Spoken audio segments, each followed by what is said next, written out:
जय माता दी। प्रिय भक्तों, आप सभी का हमारे चैनल मन की शांति में बहुत बहुत स्वागत है। इस साल नरक चतुर्दशी यानी छोटी दीपावली 19 अक्टूबर दिन रविवार को मनाई जाएगी। छोटी दीपावली को रूप चतुर्दशी या काली चतुर्दशी के नाम से भी जाना जाता है।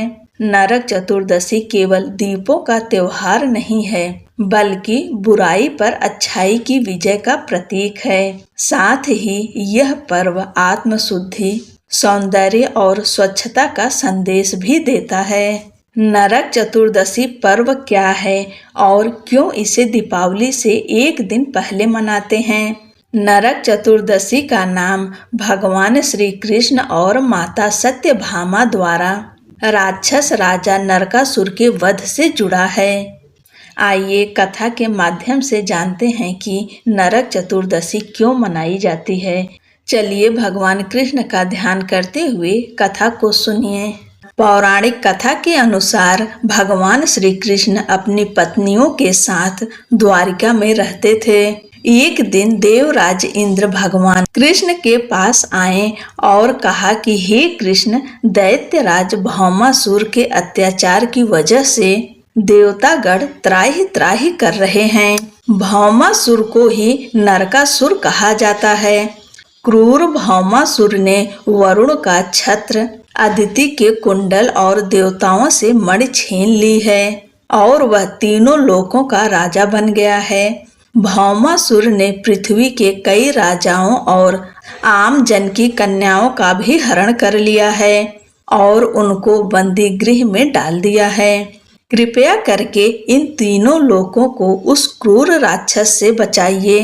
देवराज इंद्र की बात सुनकर भगवान श्री कृष्ण अपनी पत्नी सत्यभामा के साथ गरुड़ पर सवार होकर प्राग ज्योतिषपुर पहुँचे, जहाँ क्रूर भौमासुर रहता था।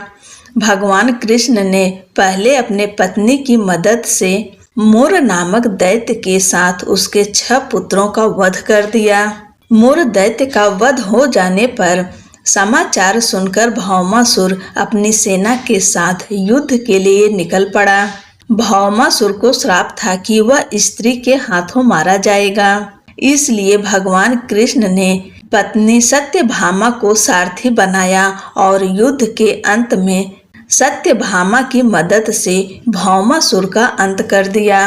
इसके बाद भौमासुर के पुत्र भगदत्त को अभय का वरदान देकर प्राग ज्योतिष का राजा बना दिया।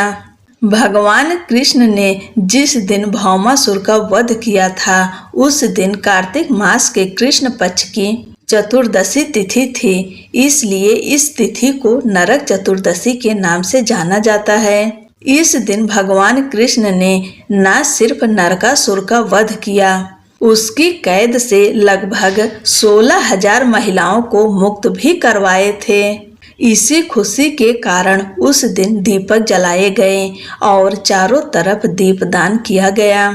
नरकासुर की मृत्यु के बाद भगवान श्री कृष्ण के शरीर पर पड़े रक्त के छींटे को साफ करने के लिए उन्होंने स्वयं तेल से स्नान किया था। यही वजह है कि तब से इस दिन हमेशा शरीर पर तेल लगाकर स्नान किया जाता है और उबटन भी लगाते हैं। नरक चतुर्दशी के दिन सुबह सूर्योदय से पहले अपने शरीर पर तेल मालिश करें, उसके बाद स्नान कर लें। बोलो भगवान कृष्ण की जय। अब दूसरी कथा सुनते हैं। पूर्व काल में रंतदेव नाम के राजा हुआ करते थे। वे बहुत धर्मात्मा व दानी थे। वे अपने पहले जन्मों में भी धर्मात्मा दानी थे। पूर्व जन्मों की भांति ही इस जन्म में भी राजा ने बहुत दान धर्म किया तथा दान धर्म से बहुत पुण्य अर्जित किए। जब उनका अंतिम समय आया तो यमराज के दूत उन्हें लेने आए और राजा को लाल लाल आंखें दिखाकर बोले, राजन, नरक में चलो, तुम्हें वहीं चलना पड़ेगा।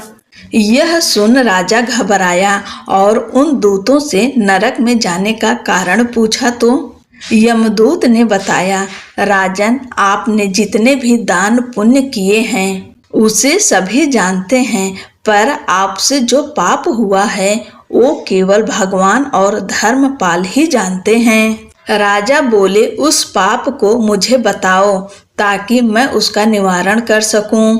राजा दंतिदेव के पूछने पर यमदूत ने बताया, एक बार तुम्हारे दरवाजे से एक भूखा ब्राह्मण बिना कुछ प्राप्त किए भूख से व्याकुल वापस चला गया था, जिस कारण तुम्हें नरक में जाना पड़ रहा है। यह सुनकर राजा रंतिदेव ने यमदूतों से विनती की कि मेरी आयु 1 वर्ष और बढ़ा दी जाए। इस विषय को दूतों ने बिना सोचे विचारे स्वीकार कर लिया और राजा की आयु 1 वर्ष बढ़ा दी। यमदूत चले गए।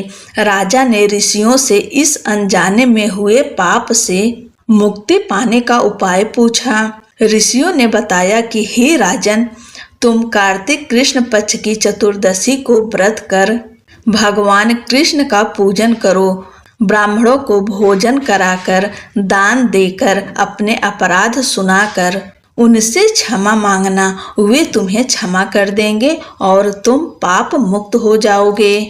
राजा रंतिदेव ने ऐसा ही किया। कार्तिक कृष्ण पक्ष की चतुर्दशी आने पर राजा ने विधि विधान से व्रत पूजा की और अंत में विष्णु लोक प्राप्त किया। बोलो भगवान कृष्ण की जय, राधा रानी की जय।